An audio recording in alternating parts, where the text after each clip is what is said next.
এমন কিছু শর্ত থাকবে যে শর্তগুলো বা তার ফলাফলও আসলে বাস্তব নয়, অর্থাৎ যে ভদ্রলোক কথাটি বলছে তিনিও মনে মনে জানেন যে ঘটনাটি আসলে ঘটবে না, সেগুলোকেই বলা হয় আনরিয়েল কন্ডিশনস। কীরকম?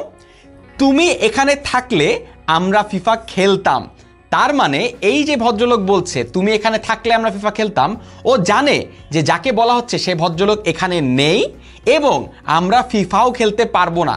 অর্থাৎ শর্ত যেটি আছে তুমি এখানে থাকলে এটিও বাস্তব নয়, আমরা ফিফা খেলতাম এটিও কিন্তু বাস্তব নয়, উভয় জিনিসটি কিন্তু আনরিয়েল।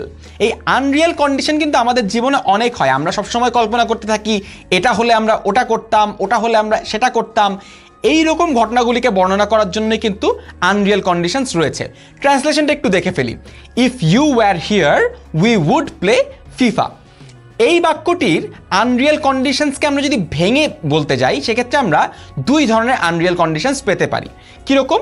প্রেজেন্ট আনরিয়েল কন্ডিশনস আর পাস্ট আনরিয়েল কন্ডিশনস। পরবর্তী ভিডিওতে আমরা এই দুটো অংশেরই বিস্তারিত বর্ণনা দেখতে পাবো।